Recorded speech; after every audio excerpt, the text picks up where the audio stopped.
Olá, estamos começando mais um podcast. Quem vai ganhar? Do portal go.com.br.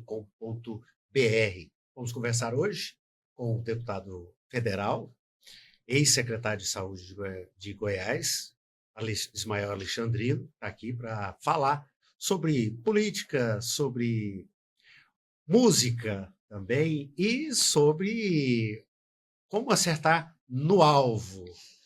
Para participar da conversa, bem-vindo, Ismael.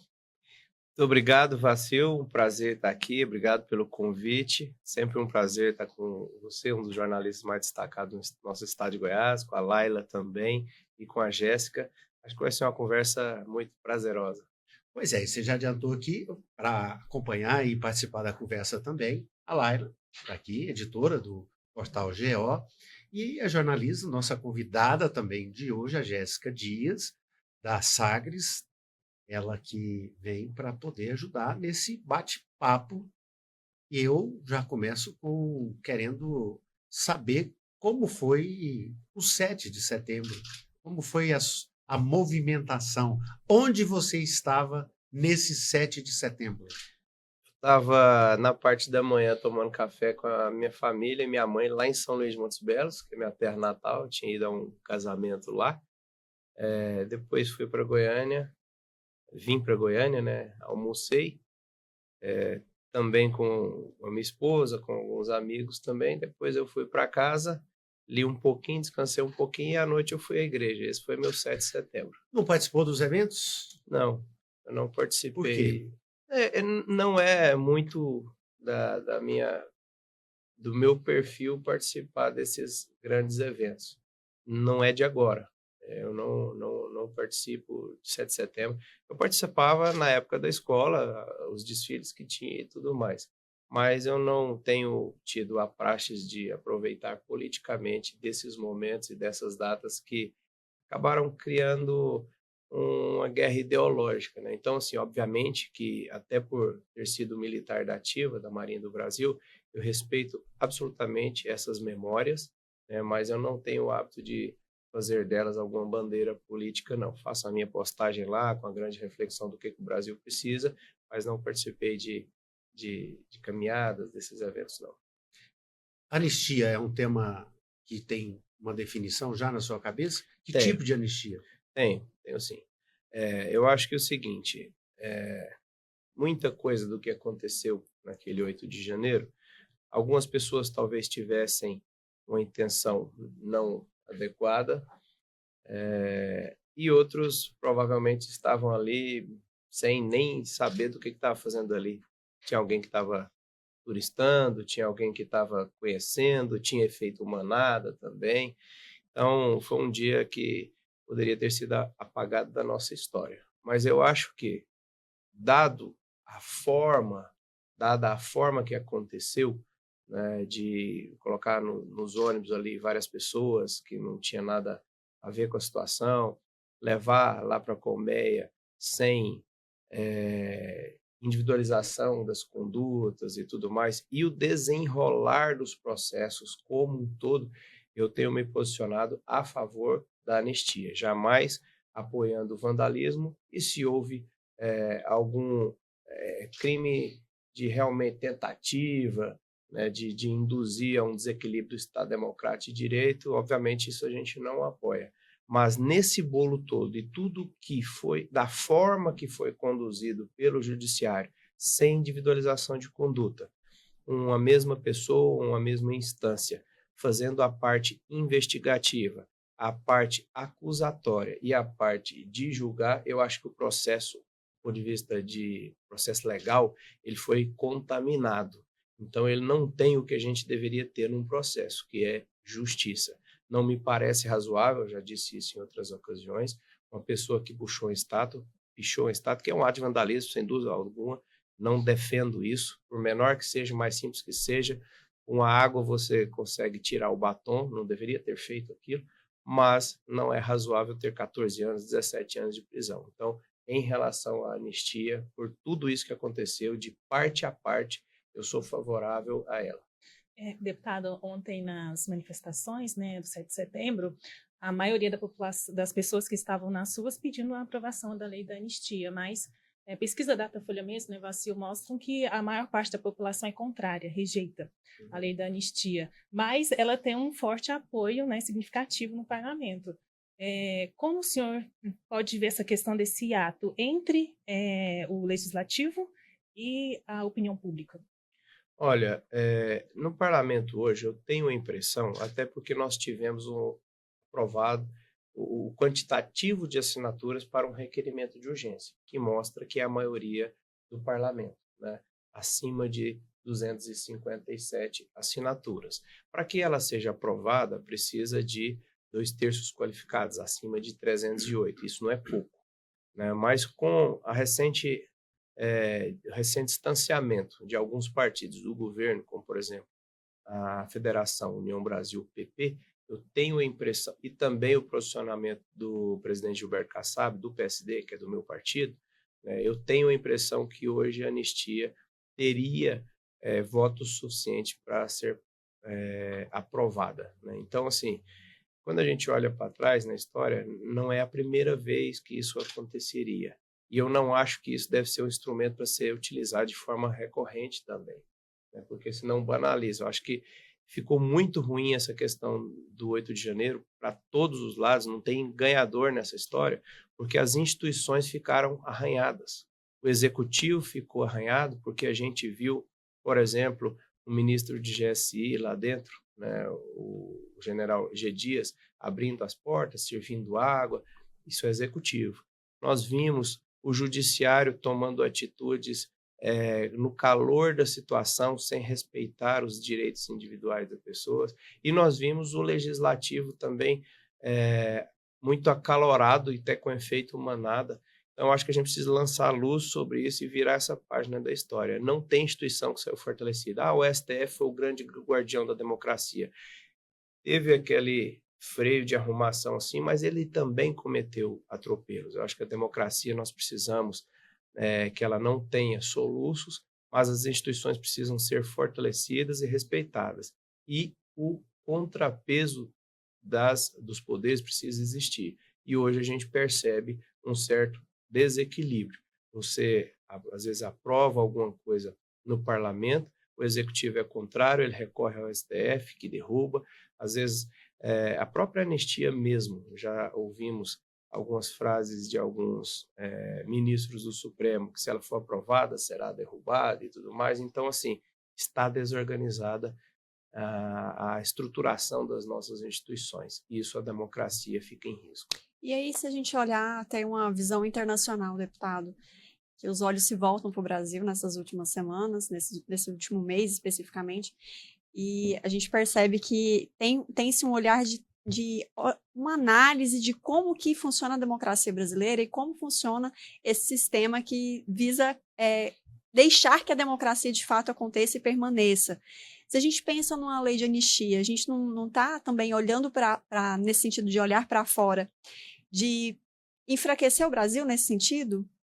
Porque o Brasil tem sido posto como um local que bom, que de fato o Brasil consegue estabelecer e continuar com a democracia como a gente tem lutado tanto, e desde 64, né, a gente já passou por um golpe de uma ditadura militar. Como pensar nisso? Olhar para fora, mas olhar ao mesmo tempo para dentro.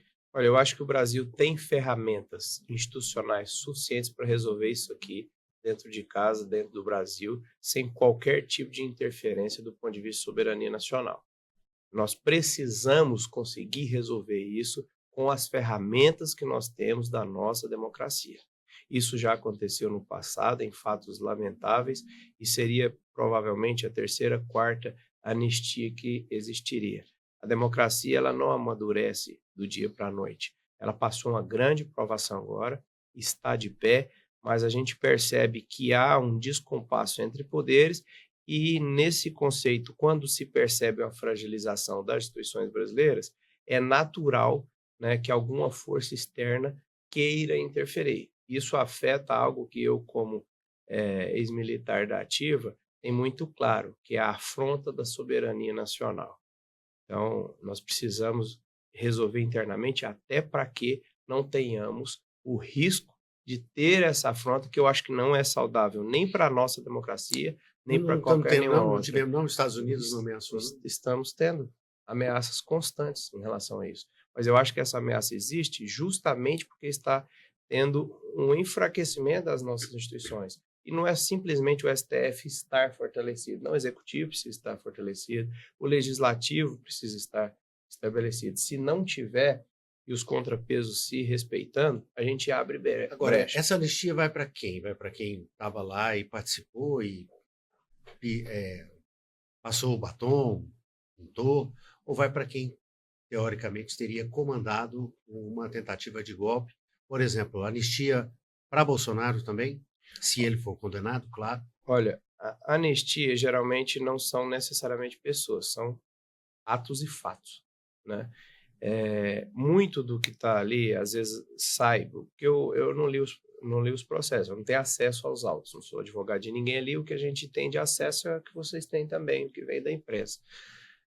Às vezes dá a impressão que um general ou outro, né, ali do chamado núcleo duro, inflamava um pouco mais. Não concretizou, me estranha quando fala de rabiscos digitalizados, mas eu entendo isso aí. Mas eu acho que a anistia, para que ela tenha o peso que ela deveria ter da palavra chamada anistia, seria ampla mesmo, sem fazer, porque senão não seria anistia, seria redução de pena de alguns. Agora, então vamos fazer vamos adiantar nessa visão. Anistia. Então, Bolsonaro está anistiado, ele é o candidato da direita.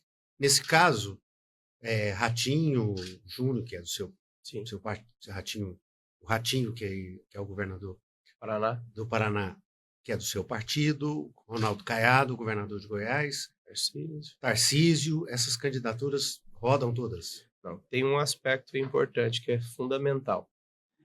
A anistia seria relacionada aos atos de 8 de janeiro.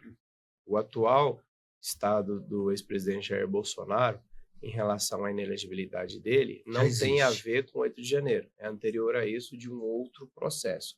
Eu tenho a impressão que a anistia relacionada ao 8 de janeiro não conseguiria derrubar a inelegibilidade dele. Poderia conter um somatório de uma nova inelegibilidade decorrente desse processo, mas a inelegibilidade atual dele já está posta e não tem a ver com 8 de janeiro. Não tem volta? Você acha que não tem volta? Uma anistia não pode puxar? Se você considerar os fatos do 8 de janeiro, acho que não, porque isso tem a ver com um 7 de setembro atrás, de uma reunião dele com embaixadores, que eu também acho que teve um excesso em relação a condená-lo à inelegibilidade por causa disso, né? Mas não tem a ver com 8 de janeiro. Então, eu tenho a impressão que colocar esse processo de anistia agora, ampla, geral e restrita, não retornaria, do ponto de vista legal, essa inelegibilidade dele, não. Deputado, mas o 8 de janeiro, pelo que a gente entende das investigações apontadas, é que ele foi apenas um momento de uma série de ações planejadas. A gente desconsideraria isso também, em relação às outras situações, às outras condenações? Bolsonaro entraria nessa anistia também? Entraria no pacote, mas, repito, não alcançaria esse momento anterior que ele teve, e foi bem anterior. Eu acho que não era ato preparatório de 8 de janeiro. E esse 8 de janeiro, sendo extremamente sincero, eu acho que assim, tinha ânimos aflorados de vários dos lados, né? E a coisa aconteceu ali. Eu tenho dificuldade quando a gente vai olhar do ponto de vista lógico se foi realmente tudo orquestrado ou foi uma coisa que começou, vamos fazer mais uma manifestação, e aí a manifestação virou aquele quebra-quebra que a gente viu, né? Porque me dá a impressão que se tivesse de acontecer algo absolutamente orquestrado, deveria ter acontecido antes, né, da virada.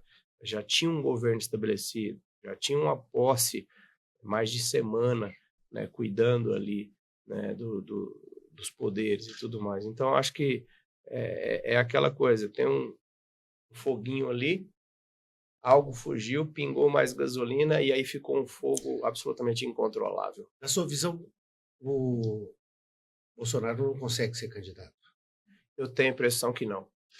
Nesse caso, dos governadores, parece ter um movimento para fazer o Tarcísio o candidato da direita, com apoio do bolsonarismo. Pelo menos a gente percebe isso em algumas movimentações de grupos políticos. E pesquisa também mostra ele na frente. Como é que o Ratinho, o Caiado, o Zema, que é o governador de Minas Gerais, entram nessa história? Várias candidaturas da direita ou todo mundo tem que desistir e concentra numa só?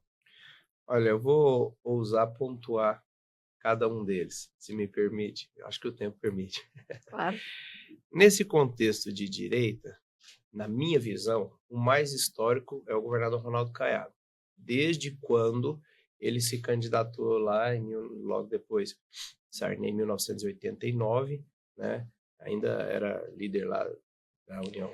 O mais histórico, só a intervenção, deputado, o mais histórico significa ser mais coerente? Mais longevo com aquelas ideias, né? Até porque, e eu vou pontuar cada um deles, Zema, por exemplo, é uma coisa muito recente. Zema sequer era político, né? Então, assim, eu acho que o mais histórico, do ponto de vista de defender os valores da direita, é Ronaldo Caiado. E ele tem sido muito firme em relação à candidatura dele. Ele colocou a candidatura, né? E deixou claro que vai ser, até porque ele já conquistou tudo, foi deputado federal várias vezes, acho que umas 5 vezes por aí, já foi senador, já foi governador 2 vezes, está bem avaliado e tudo mais, então lhe restaria, né, para fechar com chave de ouro a sua brilhante carreira política, ser presidente da República, né?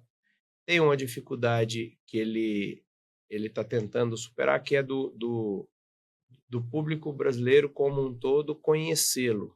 E essa dificuldade pode ser uma grande oportunidade. Se o público não conhece, ele tem X%, a partir do momento que conhecer, se conseguir converter isso, pode aumentar exponencialmente e cair nas graças da direita. Então, é um candidato consistente, apesar de hoje estar com uma porcentagem baixa. Bastante consistente e o discurso é coerente.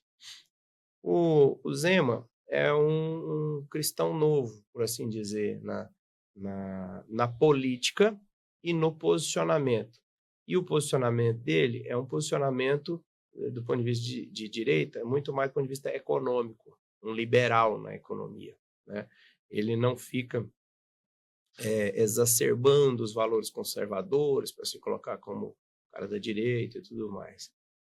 O Ratinho Júnior, nesse contexto, me dá a impressão que ele também tem essa vertente do liberalismo econômico. A vida dele mostra um certo conservadorismo em relação à questão de valores, só que ele não faz questão de colocar muito a onda, dar satisfação para a onda bolsonarista. Ele vai trabalhando, é o que ele tem feito no Paraná. Você vai lá, é um canteiro de obras, a coisa está desenvolvendo e tudo mais, e ele não erra, e ele não entra muito nessas questões ideológicas.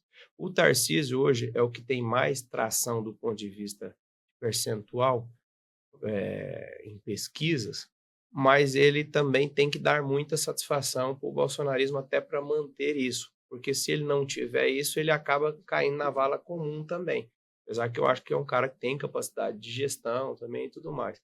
Então, eu ouvi certa feita, isso não tem muito tempo, de um grande dirigente partidário, que a tendência é que se for o Tarcísio, os outros concentrarão nele. E se não for o Tarcísio, se ele for para a reeleição de São Paulo, tende a ter candidaturas pulverizadas com a tendência de, no segundo turno, elas se unirem. O senhor não acredita na candidatura de algum membro da família Bolsonaro nesse cenário para 2026? Olha, há muito tempo atrás, até trocando ideia com assessoria de imprensa, alguns amigos, né, que gostam e discutem a política, eu falava, eu acho dificilmente do ex-presidente Jair Bolsonaro abençoar algum que não seja da família Bolsonaro, de sangue. Não seria nem a esposa, né? Essa é a minha leitura Nem lá a de Michelle? trás. Então, essa é a minha leitura lá de trás. Atualmente, quando você olha para números, você vê a senhora Michelle Bolsonaro se posicionando nas pesquisas de forma parecida com Tarcísio, né? Trazendo o legado, trazendo o apelo feminino, trazendo o voto evangélico e tudo mais. Então, ela é um player forte, sim, mas me dá a impressão que a candidatura dela é muito mais consolidada num cenário de Senado para o Distrito Federal do que para o presidente da República. Mas se ela sair candidata a presidente da República, eu acho que ela é uma forte candidata, sim, contra o atual presidente Lula. Tossindo aqui, né? Acho que eu É o preciso tempo. consultar um médico. Eu acho que é o tempo de setembro. Goiás chegou, né? O tempo em setembro seco desse jeito. Mas eu sempre olho agosto e setembro com outros olhos. Não sei se lá naquele lado, de São Luís de Montes Belos, tem um negócio chamado jabuticaba. Nós aqui da região de São Miguel do Passa Quatro, setembro é jabuticaba. Sim. Hidrolândia ali, né? Tem uma fazenda grande ali. Mas, deputado, nesse contexto, a gente tem uma eleição nacional e tem uma eleição local acontecendo. Aqui, nós temos um candidato do governo, Daniel Vilela, definido, já se movimentando. E tem as outras candidaturas que são citadas, mas a movimentação não é a mesma. Marconi Perillo, Wilder Moraes, que é a do Bolsonaro, ligada ao bolsonarismo, e uma própria candidatura do PT. Como é que o senhor enxerga esse quadro e se aqui a direita se divide? Olha, eu tenho a impressão que aqui no estado de Goiás, o cenário hoje, estou falando de hoje, nós estamos em setembro, né? Setembro. 8 de setembro de 2025. Dizem que a política muda como nuvem no céu, né? Então, hoje eu tenho a impressão que o cenário é mais favorável para o Daniel Vilela, né? Ele, apesar de não ser o governador Ronaldo Caiado, o governador tem dado muita oportunidade para ele assumir ações de governo, até substituindo ele, coisa que não aconteceu na gestão anterior, com outro vice-governador. E outro aspecto, o MDB no estado de Goiás, partido que o Daniel é presidente, é o partido que tem a mais capilaridade orgânica no estado, isso historicamente, né? Até pelo passado de Iris Rezende, de Maguito Vilela, de Henrique Santillo, de muita gente, né, gabaritada, Mauro Miranda, né? Então tem uma capilaridade muito grande. E tem a máquina. A máquina é um instrumento absolutamente poderoso. Então, hoje o cenário acho que seria mais favorável. Agora, merece um governador com 88% de aprovação. De aprovação, que é a maior aprovação eleitoral. Justamente, que é a maior aprovação do Brasil de governo hoje é a aprovação do governador Ronaldo Caiado, né? Sobretudo, né, com essa tração focando na segurança pública, que em nível nacional tem sido o maior apelo. Quando a gente vai para o nível municipal, a gente percebe que o apelo é saúde, mas essa percepção nacional de governança nacional, o apelo é segurança, né? A questão da guerra contra o tráfico e tudo mais. Os demais candidatos também são bons candidatos e têm condições. O governador Marconi Perillo foi governador 4 vezes, tem um legado, tem obra, tem o desgaste de um fechamento de ciclo? Claro que tem. Qualquer candidato, né, tem esse desgaste com o passar do tempo, mas pesquisas recentes mostram que ele está no jogo e ele está se articulando, estado afora. O Wilder tem o apelo do bolsonarismo? Claro que tem, mas primeiro, a gente percebe um pouco menos de articulação dele em relação ao Daniel com a capilaridade e com a máquina e o Marconi por ter um legado. E tem outro aspecto também. Se ele tiver somente com essa verve do bolsonarismo, ele coloca em risco. A partir do momento que esse processo colocou o ex-presidente Jair Bolsonaro, primeiro de tornozeleira, depois em prisão domiciliar, com grande chance de ir para um regime fechado, que pode ser relaxado depois ou até anistiado, enfim, mas há uma diminuição de expectativa do poder. E aí acaba também refletindo no candidato que só aponta para essa área, né? Governo, pelo menos na minha visão, e eu estou falando como cidadão, não como político somente, quer alguma coisa que possa mostrar do ponto de vista de realização que impacta o dia a dia da vida das pessoas. É a saúde mais próxima, a diminuição de filas, é uma obra tal, é uma rodovia duplicada, né? É uma estabilidade econômica, são programas sociais e tudo mais. Então, assim, me parece que ao candidato Wilder, a gente não vê ele falando sobre isso, né? Essa última pesquisa mesmo revela ele em terceiro. Agora, é um candidato com potencial? Claro que é. Ninguém é eleito senador se não tiver grande potencial. Vamos embolar mais esse meio de campo aí. PSD tem um senador e tem um pré-candidato que termina o mandato agora, Vanderlan Cardoso, tem um pré-candidato a senador, que é Gustavo Mendanha. E tem o Kassab, que é muito ligado ao governador de São Paulo, pode até ser candidato lá. Esse bolo, como é que o PSD se encaixa aqui em Goiás, no apoio mais próximo de Daniel ou de uma outra candidatura, e consegue espaço para lançar a candidatura a senador? Olha, eu acho que o PSD nesse momento, muitas vezes, está um pouco confuso. Não, eu acho que é até privilegiado, porque nós temos na ativa o senador Vanderlan Cardoso, que do ponto de vista de trabalho de senador em Brasília e nos municípios, para mim é o melhor senador atual de Goiás, dos 3 senadores que nós temos, Cajuru e Wilder. É um senador que tem capacidade de diálogo lá, articula bastante e entrega muito aos municípios. E está no mandato. Então é legítimo ele querer ser candidato à reeleição e ele é o presidente do partido.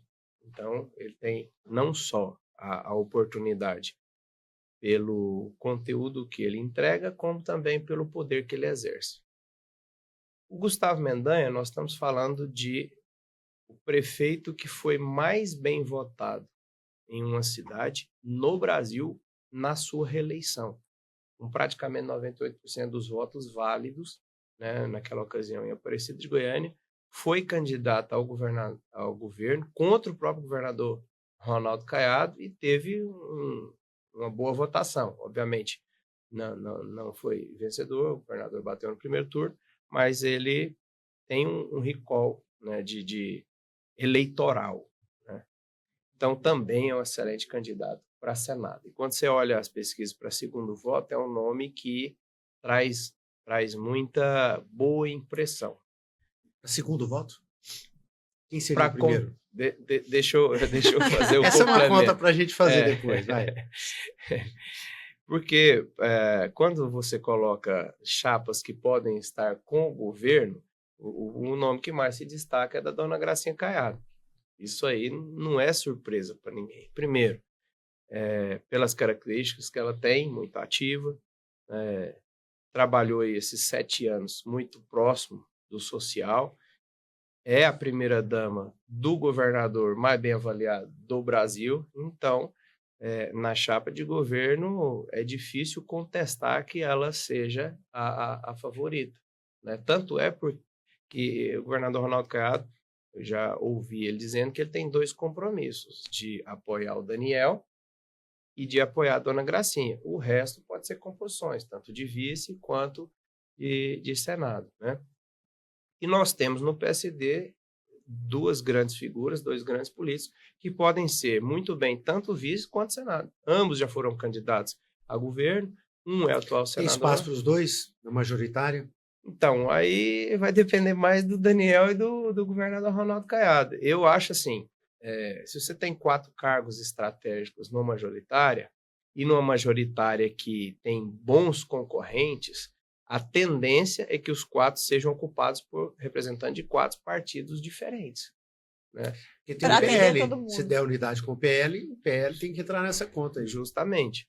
E o PL também tem um candidato com grande tração e potencial de voto, né, para Senado, que é o independente da verve e da vertente, é o deputado federal Gustavo Gayer, né, que o pessoal faz muita especulação e tudo mais, mas ele está aí no cenário, nas pesquisas também com grande expressividade de votos. Então, assim, ainda bem que eu estou para deputado federal e não estou nessa briga aí não, mas essa briga aí para Senado e para vice vai ter muitas cenas interessantes aqui no estado de Goiás. Então já deu um spoiler da sua carreira política daqui para frente. 2026 já está Federal, definido. está definido. Eu não Tá, tenho mas dúvida tem em um relação sinal a aí. isso. O PSD não foi bem na montagem de chapas para candidatos a vereador nessa legislatura. Senador Canedo, por exemplo, que é o presidente de lá, que é o senador Vanderlan Cardoso. Não, peraí. E o Vanderlan não é de senador Canedo. Vanderlan é de Iporá, Iporá. minha cidade. Não, tem mais gente de Iporá que nós podemos citar. Ele é mesmo, ele é de Iporá. Ele é de Iporá.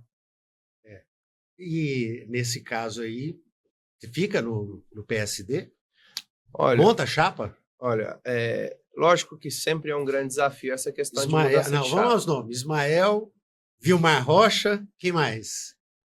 Tem Como muita gente candidato. procurando a gente aí. Vanderlan? Ah, não, ex-prefeitos. Vanderlan não. Não, Vanderlan não, mas Dona Isaura, por exemplo, Isaura. né, que é uma trabalhadora, gosta de política, é presidente do partido Mulher, né, do PSD Mulher, mas tem muita gente procurando a gente aí. Tem bala Essa para é- fazer dois? Depende da composição, né? Tem candidatos, tem deputados com mandato que têm dialogado conosco também, né, sobre essa possibilidade e tudo mais. Está no momento de discussões, de movimentações. O que eu acho que não vai ter problema de chapa hoje, sendo absolutamente sincero? União Brasil e MDB, né, que serão chapas ali, cabeça de chave de governo. União Brasil, porque tem a força do governador Ronaldo Caiado e está em mais de 200 municípios, e MDB porque vai ter a candidatura a governo de Daniel Vilela. Os demais, todos vão ter que trabalhar, inclusive o próprio PL, que nós temos Gayer, que diz que quer ir para o Senado, então ele não está na chapa, né, de federal. Nós temos a Magda Mofato, que era do PL, até tem uma discussão se ela talvez volte. O PL é o Fred, né? O PL é o Fred e provavelmente o Major Vitor Hugo, que são os dois de certeza, né? Ou quase certeza. Né? Na política é difícil você cravar certezas, né? Mas são os dois. E os demais?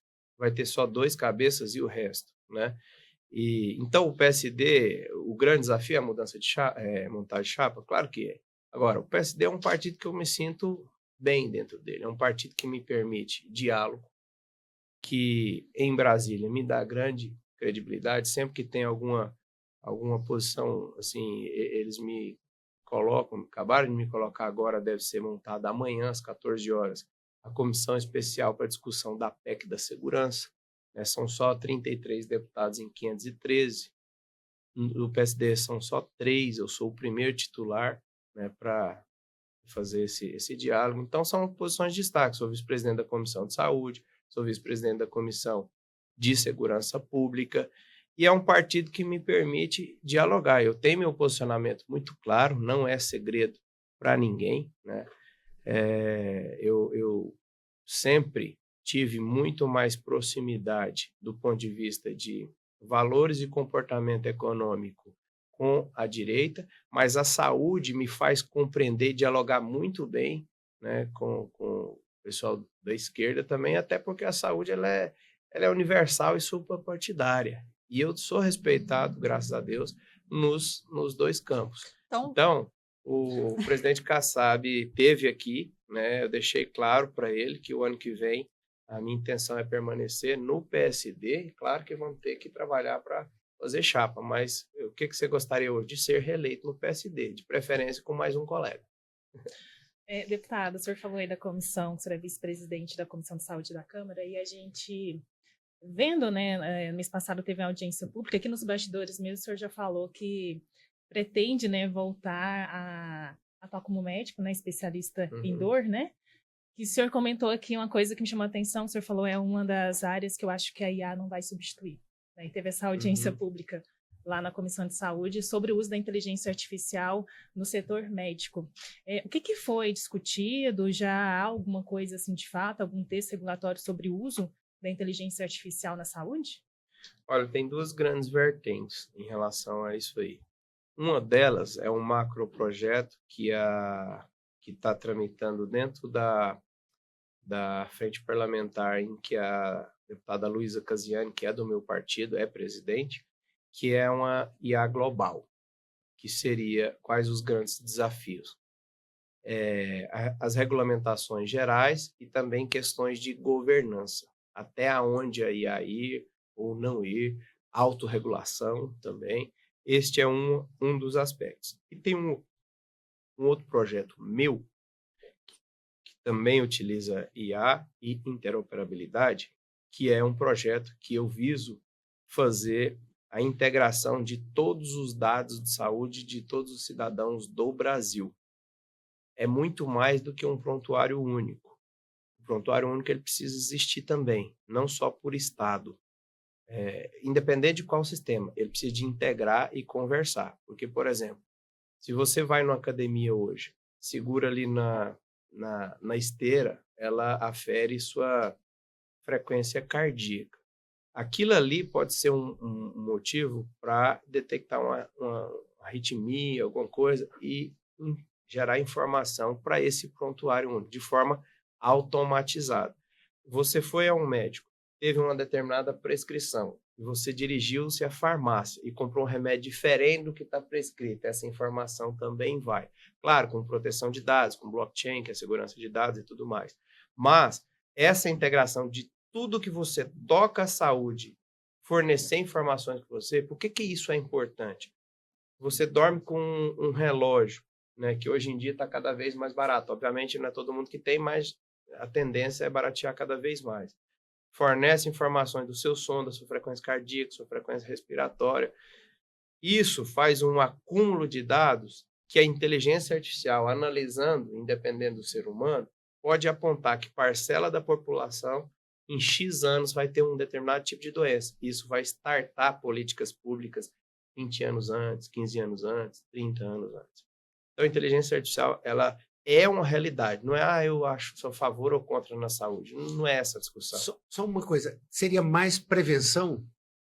Muito prevenção. Muito e prevenção. Intervenções precoces, né? Porque é claro que depois que a patologia está estabelecida, ainda pode ter atuação da inteligência artificial, claro, com o quê? Com os micro-robôs, com, por exemplo, câmeras que você engole, que já são realidade hoje em dia, para fazer uma endoscopia, sem ter que fazer aquela grande intervenção e tudo mais. Mas o setor de saúde, ele é ávido para receber essa tecnologia, ela já existe, só que precisa de fatores regulatórios, né? Então, estou muito ativo nessa discussão, porque eu consigo vislumbrar aonde isso pode chegar e no que isso atuará, Laila, como um dos pilares da sustentabilidade econômica e financeira do nosso Sistema Único de Saúde. O Sistema Único de Saúde, população envelhecendo, é muito caro e isso tem grande risco de colapsar do ponto de vista econômico dentro de 10 anos. Aí você está colocando uma posição de um deputado atuante. E se a gente olhar para o seu lado médico, como pensar nessa IA e a relação com a medicina? Olha, eu acho o seguinte, ela é uma realidade. O que vai fazer com que ela não substitua por completo o ser humano é o ser humano tiver a capacidade de conservar a humanidade. A empatia. A empatia. O olho no olho, entender o lado do outro, não só algo frio, né? O médico que conseguir fazer isso, ele está no mercado. O médico que não conseguir fazer isso, ele estará fora do mercado, até porque se ele for disputar apenas conhecimento, acúmulo de conhecimento, ele já nasce perdendo. Porque hoje em dia nós temos de 6 a 10 mil trabalhos científicos sendo publicados por dia.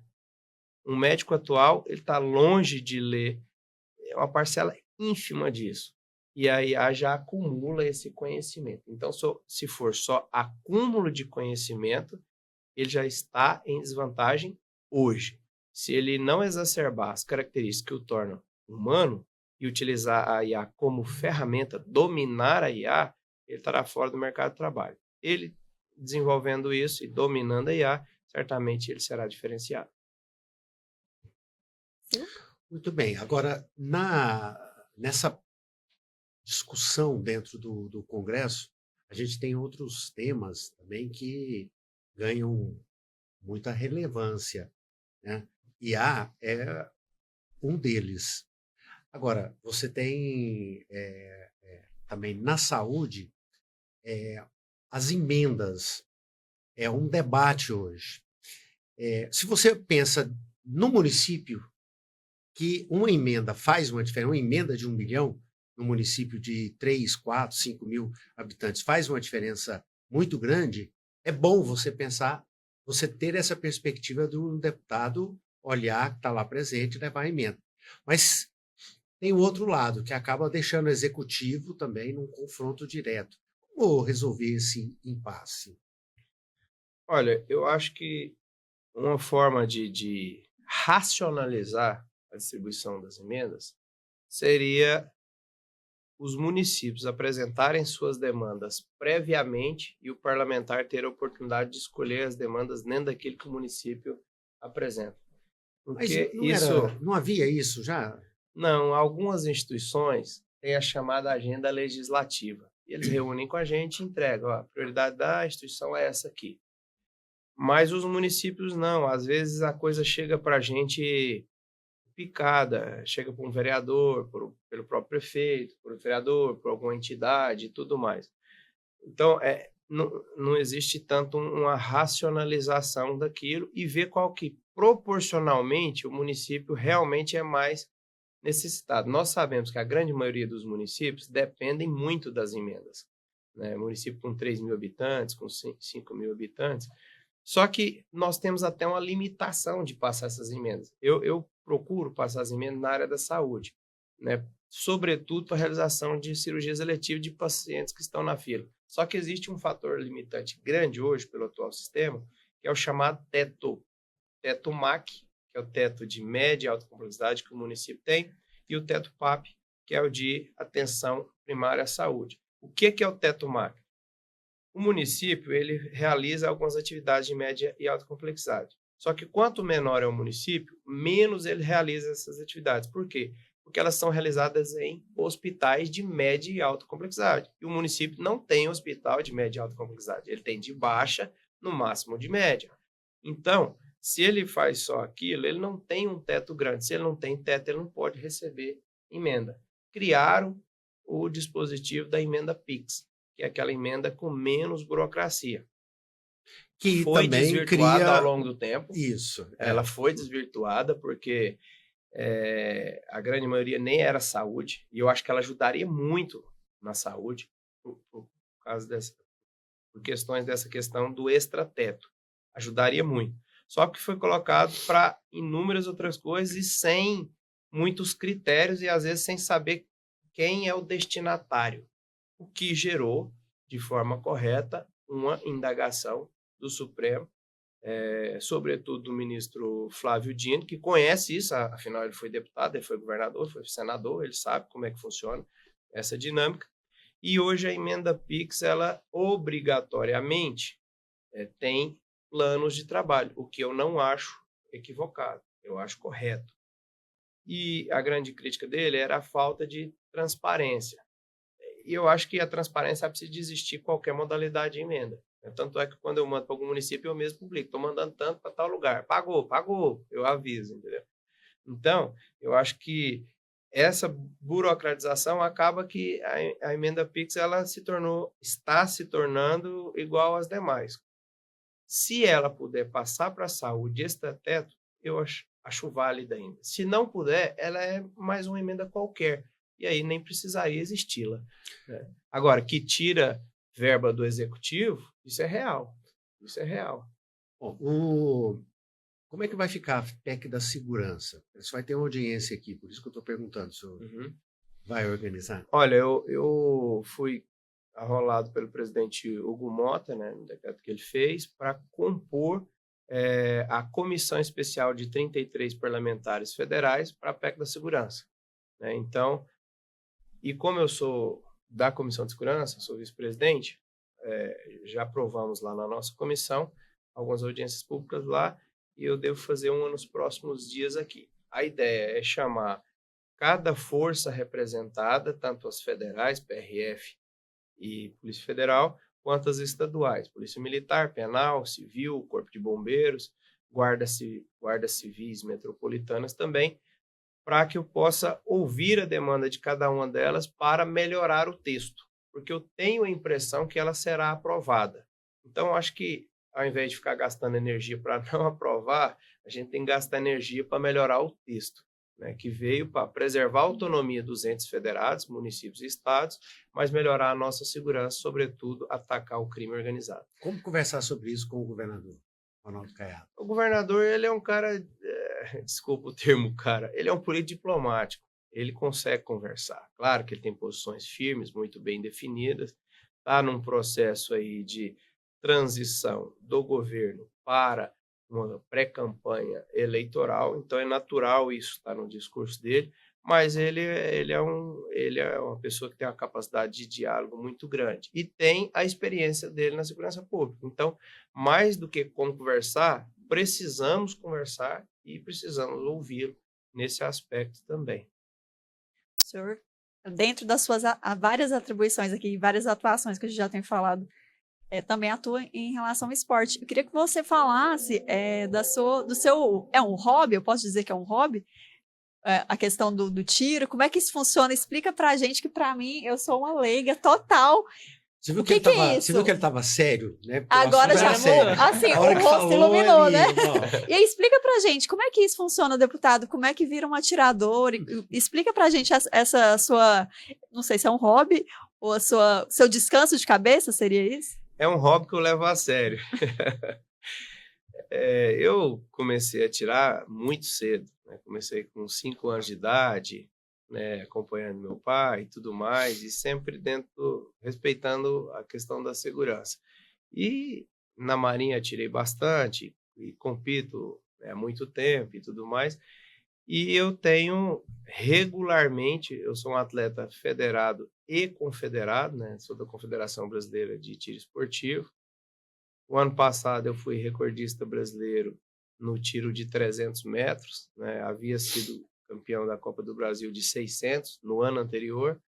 Em 23, 24 fui recordista, fui campeão brasiliense, vice-campeão brasileiro.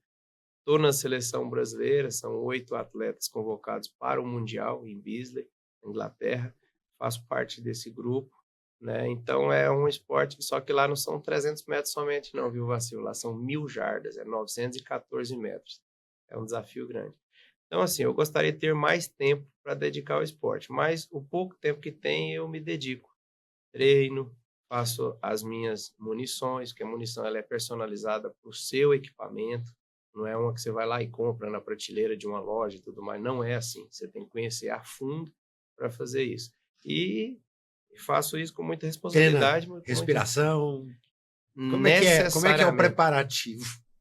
Eu brinco o seguinte, então, o tiro de precisão longo são pelo menos 31 variáveis. Tem variáveis do equipamento, do tempo e as suas. Então, é um esporte que te exige um autocontrole e um autoconhecimento corporal absurdo. Você tem que ter real noção do seu batimento cardíaco para baixá-lo, da sua frequência cardíaca, de concentração. Eu brinco que, para mim, não tem terapia melhor para zerar o pensamento do que o momento do tiro. É impossível você puxar um gatilho de precisão estando pensando em alguma coisa naquele momento. Seu pensamento está zerado, o foco é completo naquilo ali. Dá para levar esses ensinamentos para a política também? Dá, claro que dá. Sobretudo, saber a hora das coisas, respirar fundo, por mais que às vezes você tenha o ímpeto, não, no tiro, né? Não, vou atirar agora.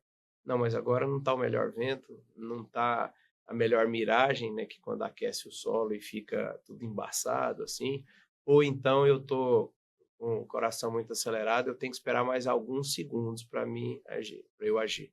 Então, na política também, tem hora que você quer falar no calor da situação, que você fala assim, se eu falar agora, eu vou falar bobagem. Qual foi o tiro mais difícil na política? Aquele que você teve que respirar fundo? Olha, o tiro mais difícil na política, eu só percebi que era o mais difícil quando ele passou.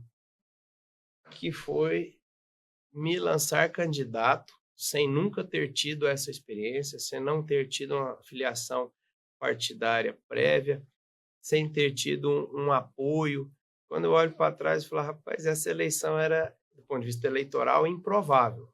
Qual que era meu grande desafio, Vacil? As pessoas me conheciam, eu havia sido secretário de Estado da Saúde, mas não sabiam que eu era candidato. E isso é muito diferente. Então, assim, quando sabiam, apoiavam. Mas para saber, precisa ter dinheiro, precisa ter apoio, precisa ter uma rede de apoiadores pré-estabelecida. E eu saí no último dia da secretaria, eu me filiei no último dia permitido. Então, a maioria das pessoas já tinha compromisso. Hoje, eu já tenho várias lideranças, eu tenho aonde ir, eu tenho entregas do ponto de vista político reais nos municípios. Né? Eu vou na cidade tal, eu tenho um vereador que me apoia e os pedidos que eles fazem para a população eu atendo e tudo. Então, assim, é um pouco mais organizado. Mas eu só percebi que era o mais difícil olhando para trás, não para frente. Então, assim, aquele momento de nunca ter sido político, nunca ter dado um tiro, fazendo a analogia que você perguntou, e dar o primeiro tiro já sendo um tiro longo, difícil, né, para deputado federal, são 246 municípios, eu fui votado em 240, para mim foi o mais difícil. E o cantor? Como é que entra nessa história? Porque tem esse dom também, né? É. Eu não partilho de nenhum dos Não, dois, Jéssica. tem uma cena muito bonita no seu Instagram, que eu acho muito tocante, que é quando seu pai estava muito doente e você deita na cama com ele e canta. Né? É misturar a canção, misturar a música com um momento ali muito especial. O que é a música para você? Olha, a música para mim, ela, diferente do esporte que eu passei a levar muito a sério, ela também é um hobby, mas é um hobby que, diferente do esporte também, que o esporte eu puxo muito para a lógica, a música eu puxo muito para a poesia, é a catarse. É aquilo que brota o sentimento e esse eu não freio. Eu deixo ele acontecer, porque até hoje ele não me fez mal, eu não sei às vezes desafinar, mas... e essa questão com o papai, ela começou muito cedo. Eu comecei a tocar piano muito novo e o papai fazia eu treinar obrigatoriamente 1 hora por dia, todos os dias. Eu fiz piano clássico, tudo. Ele também tocava? O papai tocava, só que diferente de mim, que eu estudei a partitura, estudei música, fiz conservatório, o papai era autodidata. Então, ele nunca fez uma aula, só que ele tocava teclado, tocava violão, tocava viola, ensaiava quarteto, coral, cantava primeira voz, segunda, terça, cantava tudo. Então, ele tinha esse dom. E ele começou a gostar da música e do ritmo, que meu pai ficou órfão de pai e mãe muito cedo, ele tinha 8 anos de idade. Quem criou ele foram os irmãos mais velhos, que eram sapateiros. E ele, ali batendo na sola e o prego, ele fazia o ritmo e cantava com os irmãos, ali na região de Patos de Minas. E ele levou isso para a vida. Então, a memória, tem grandes memórias dele, mas boa parte era cantando. E quem cantava com ele era eu. Ele me ensinando, às vezes, segunda voz, às vezes primeira. E pouquíssima gente sabe como é que eu comecei a tocar violão. Não sou um grande tocador de violão, mas a gente arranha. O papai teve uma doença degenerativa, chamada atrofia de múltiplos sistemas. Ele começou muito novo a desequilibrar, aí foi para bengala, depois foi cadeira de roda, depois foi para a cama, depois respirando por aparelho. E respirando por aparelho na cama, ele ficou os últimos 3 anos da vida dele. Foi uma estrada longa. E ainda quando ele estava na bengala, um dia a gente cantando no apartamento que ele morava aqui em Goiânia, ele tocando violão e eu cantando uma música que para mim eu acho a mais bonita da língua portuguesa, que é Tocando em Frente, é o Mir Sater e Azevedo, né? Então, ele foi fazer uma nota e não conseguiu fazer a nota. Tentou de novo fazer a nota, não conseguiu, porque já estava com dificuldade de movimentação.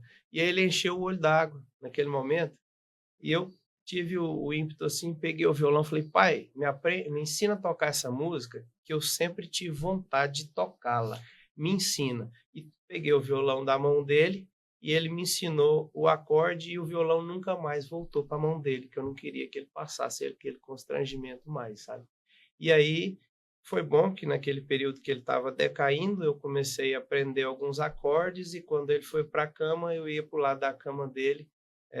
Boa parte eu estava morando em Brasília, corria para Goiânia, sentava ali do lado e cantava as músicas que ele gostava. Às vezes levava alguns amigos, às vezes eu levava um acordeon também, tocava um pouquinho. Então, a música para mim, assim... Você tem alguns amigos sertanejos, né? Tem um bocado. Um bocado, né? Tem. Encontra, canta. Encontro, fazia muito lá em casa, muito encontro. Eu moro ali no Aldeia do Vale, um local bem bucólico, meio rural, e o local do ponto de encontro era lá. Depois que meus meninos nasceram, aquele negócio de ter que dormir cedo, eu diminuí esses encontros, mas eu tô com saudade. Mas nós temos um momento aqui que é pedir você para indicar aí, ou para falar o que você está lendo e tal. Mas antes disso, ficou uma pergunta solta que eu queria que você falasse, nem que fosse rapidamente, mas comentasse. Você esteve há pouco tempo na China, né? Tá virando comunista agora? Não, a China é muito mais capitalista do que o mundo imagina. Eu acho que tanto é que lá eles falam socialismo de Xi Jinping, né? Que é totalmente diferente. Dificilmente vai ter um país tão capitalista do ponto de vista econômico como a China é hoje. Tem uma cidade que me chocou bastante, Shenzhen.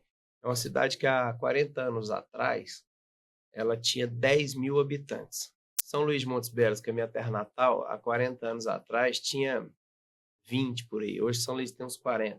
Shenzhen hoje tem 20 milhões de habitantes. De 10 mil habitantes, em 40 anos foi 20 milhões. É uma cidade extremamente pujante, você percebe a economia pujante. Só que o pessoal lá passou a focar em questões de desenvolvimento. Até porque não se discute muito política lá. 99% dos filiados são de um partido só, Partido Comunista. 1% são filiados a 8 outros partidos, profissionais liberais, médicos e tudo mais. E quem define? As lideranças partidárias. Então, um tem 99%, o outro tem 1%. A chance de outro partido se destacar é mínima. Então, essa discussão ela parou de existir. E hoje, a população, desde as crianças, estão focados na educação e infraestrutura. Então, é um país que eu conheci só de ouvir falar e me impressionou. E eu, seguidamente, a China tem demonstrado manifestações de desenvolvimento e poder. Quando o senhor lembra, na época da pandemia, lá no início, não tinha chegado aqui ainda era 2019, ela chegou aqui início de 2020. A China está com a pandemia, assim, assado em Wuhan, e ela vai fazer um hospital de 1.000 leitos em 10 dias. Eu falei, uau! E aí eles colocaram a câmera para filmar isso, e fizeram. Eu falei, muito mais do que uma demonstração de tecnologia, isso é uma demonstração de poder. E aí eu passei a observá-los. Semana passada eu li a matéria deles construindo uma estrada de asfalto de 158 quilômetros sem ter uma pessoa. Só robôs, máquinas e inteligência artificial. E na semana seguinte mostrou os caminhões fazendo frete agora, caminhões sem cabine, só caçamba andando. Então, assim, está muito desenvolvido do ponto de vista tecnológico. Então, a China tem a questão... Não é para ter medo, é para se aliar, para focar, buscar para, no parceria. mínimo, observar, conhecer e não refutar. E aí eu não estou falando de política, eu estou falando de desenvolvimento. Né? E eu tive a oportunidade de conhecer 3, 4 grandes cidades lá. Conheci Chongqing, conheci Xangai, tudo. Então, assim, é absolutamente impressionante. Eu não vou dizer preconceito, que eu sou uma pessoa pouco preconceituosa. Mas você fala assim, a China é isso, aquilo, muito falatório, vá conhecer. É diferente. No mínimo, serve como reflexão. No mínimo. Reserva a passagem, tá? Tá, pode deixar. Mas sem vontade, sim. Vamos para o nosso quadro? Vamos lá. E aí a gente tem esse quadro aqui, Jéssica e deputado, de indicação de produtos culturais. Pode ser uma música, pode ser um livro, pode ser uma série, um filme. O que você tá lendo agora? Eu comprei ontem Os Miseráveis, a coletânea dos Miseráveis de Victor Hugo. Né? Eu lembro da época de escola de ter lido alguns esboços, mas a obra completa eu não havia lido ainda.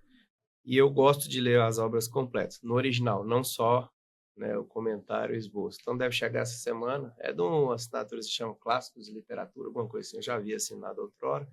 Assinei novamente, inaugurando com Os Miseráveis. É fantástico o livro, né? Maravilhoso. O esboço, sim. Agora vamos ver a obra. Vou ler a obra completa. De obras completas, eu gosto muito de Fyodor Dostoiévski também, né? Que você tem Irmãos Karamazov, tem muita coisa boa ali. Tem uma tradução direta do russo, né? Sem passar por línguas intermediárias. E naquela vitrola antiga que está lá, o que está tocando? Olha, tem uma música... Vitrola, eu estou muito velho, né, gente? Tem uma música que eu gosto, que ela foi repaginada para uma dupla antiga, que era Mato Grosso e Matias, né? Que o Matias antigo faleceu, substituiu. Ela chama Enquanto o Sol Brilhar. E eu fui ler, eu gosto de ler a história das coisas, eu fui ler por que ele fez aquela música. Ele fez para a mulher dele, segundo relatos, que estava com câncer. Quando você entende isso e vai escutá-la de novo, ela fica uma música absolutamente fantástica. Então, das antigas, eu gosto, dos antigos, eu gosto dela. E tem muita coisa nova que eu gosto de escutar. Música, eu sou extremamente eclético, gosto muito da influência do country americano, Willie Nelson, Garth Brooks, George Strait, Alan Jackson. Gosto de jazz, tipo Nora Jones também. Gosto muito de Elton John, que toca piano como ninguém, né? Então, assim, no rock tem muita coisa também que a gente ouve. O gospel tem muita coisa sendo produzida. Alguns, do ponto de vista melódico, sempre muito bons. Do ponto de vista de letra, eu sou um pouco crítico, às vezes são letras que distanciam um pouco do que está escrito na Bíblia, que é o meu livro de regra de fé e prática, e eu tento ser crítico em relação ao que se produz hoje, para não virar uma coisa só coach. Então, tem essa influência grande aí da música.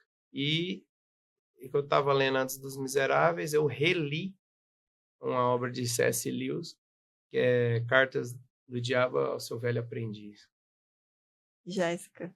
Olha, já que o deputado está falando de música, eu vou puxar a sardinha lá para Sagres, viu? Além dos conteúdos, né, que a Laila está aqui, conhece, educação de meio ambiente, sustentabilidade, aprendizagem, tem também um programa lá só de música raiz. Essas que o senhor com certeza vai gostar, né, Laila? Raiz brasileira. E o Justino fala autêntica música raiz. Grande então, Justino fica Guedes. a dica, né, Vacil? E essa que eu falei Enquanto Sol Brilhar é uma coisa que eu fiz uma releitura recente, porque eu descobri que ele fez em relação a mulher dele estava com câncer. Mas a música mais bonita de língua portuguesa, né, que eu gosto, alguns consideram sertanejo, alguns consideram MPB, é Tocando em Frente. Que é essa que eu falei que ela é poesia, é um hino, é uma poesia que vale para qualquer idade, não interessa credo, não interessa posição política, ela é diferente. Pois é, Vacil. E você, o que está lendo? Estou lendo um livro chamado O Projeto. O autor é David Graham, e a definição é como a extrema-direita está transformando os Estados Unidos. O projeto era um projeto que foi montado na pré-campanha, antes da campanha do Trump, que é uma visão e um posicionamento da direita. E a partir desse projeto, ele até foi renegado pelo Trump na campanha, Trump procurou se distanciar, mas o governo dele é montado em cima dessas premissas. Tudo que a gente está vendo foi planejado, faz parte desse projeto. E esse projeto é dissecado por esse jornalista, o livro saiu há pouco, e é muito interessante. E estou engastalhado, porque é uma leitura também grande, na leitura de A Montanha Mágica. A Montanha Mágica é aquele tipo de livro que eu li até um pouco, parei. Agora eu quero ir até o final. Mann. E é uma Explica leitura pra gente mais... qual que é a sinopse dele. Hã? Ele fala de quê? O quê? A Montanha Mágica? Isso. Montanha Mágica é olha, é a história... Thomas Mann, né? Do Thomas Mann. É uma história de vida, de uma transformação humana, pessoal. Quando eu chegar no final, eu conto. Não quero saber o final. Sem spoiler. Eu não vou saber resumir aqui sem dar spoiler. Não, tá. Então não dá, não. E ele é uma obra assim, ó, grande, bem grande mesmo. Mais de 1000 páginas lá. Posso passar minha dica? Pode, deve. A primeira dica, vou passar os locais do meu coração, Sagres TV. A gente está aí no ar, né? Jéssica, eu e a Jéssica somos apresentadoras, a gente produz para lá. E aqui, né, o nosso portal GO, que você acompanha notícias, acompanha cultura, acompanha games, acompanha esporte também, acompanha Quem Vai Ganhar.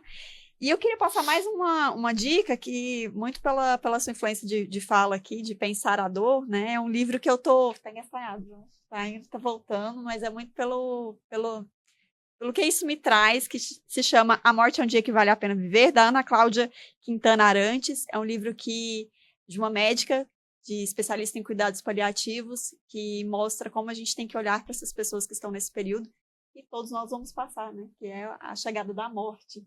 E como a gente deve se preparar e como olhar justamente com esse olhar empático de observar as pessoas, mesmo Tem outro de leitor cuidar. desse livro aqui na mesa, né? O deputado já falou, quando já eu leu? fui fazer, já li. Eu passei uma época em Milão, no Hospital Maggiore Policlinico, depois fui para Bolonha, no Sant'Orso La Malpighi, e uma ex-professora minha, que era médica, me deu esse livro, e eu li. E é bem legal mesmo. Tem uma que fala muito nesse tema também, que vale a pena, é uma autora que já faleceu, médica psiquiatra, chamava Elizabeth Kubler-Ross, que é bem legal também. Fica a dica aí. Eu leio bastante, Marcelo, e esse ano eu voltei a ler igual eu gostava. Ler muito, 4, 5 livros por mês. Mas quando eu estava como secretário, eu diminui a leitura, porque a demanda era muito grande e tudo mais. Mas assim, eu gosto muito de ler. E eu leio de tudo. Eu gosto muito de poesia, gosto muito de crônica, gostava muito de ler Rubem Alves, né? Sobretudo quando ele era vivo, né? Mas a Adélia Prado, gosto muito, Vinícius de Moraes, Peninha, gostava muito de lê-lo. Tem várias obras dele. Fernando Pessoa trabalha muito essa dicotomia do dualismo, né? A morte e a vida, ansioso. Ele, Mário de Sá Carneiro, que era um autor português também, grande influência dele, também era assim. Eu gostava. Morreu cedo, 21 anos de idade. Mas é uma notícia boa, então. A UFG vai reeditar a obra do Carmo Bernardes. E acho que é uma notícia boa aí dos últimos tempos. Uma outra editora, Herculano, nem é goiana, editou o Hugo de Carvalho Ramos, a obra completa dele também. O Hugo de Carvalho Ramos tem contos maravilhosos. Tem um conto espetacular, que chama O Ninho de Periquito. É um conto pequenininho, que também não vou falar, senão o conto é um spoiler, mas é um soco. Falando de conto aí, tem uma crônica de Veríssimo que é muito legal, chama A Cena. Não sei se vocês já leram. E ele vai falando de tudo na vida, o que importa é a cena. Ele fala brevemente lá de uma cena de amor, falou assim, ó, o que importa nesse caso não é o amor, é a cena. Então, assim, é muito legal de ler isso aí também. E me remete à política. A gente olha para alguns políticos e fala, não importa o que ele pensa, não importa a cena que ele está fazendo. Mas não é tudo que é assim, não. Você fique atento aí à cena, mas também ao conteúdo aqui do podcast. Encerramos aqui, foi um bom bate-papo. Muito obrigado, deputado, por sua presença, por compartilhar aqui com a gente um pouco da sua história, do seu pensamento, da sua vida, do seu trabalho. Obrigado, Arcil, pelo convite. Obrigado a Laila, a Jéssica também. E também todos os ouvintes e participantes, né, do Portal GO e do programa Quem Vai Ganhar. Jéssica, venha mais vezes. Volto sim. Muito obrigada a você pelo convite. Muito obrigada, Laila. Obrigada também ao deputado pela conversa. E um abraço aí para todo mundo que está acompanhando o podcast. Muito bem, Laila. Missão cumprida. Missão cumprida, mais um. A gente volta logo. Acompanhe o Quem Vai Ganhar, o podcast do portal go.com.br. Até a próxima edição.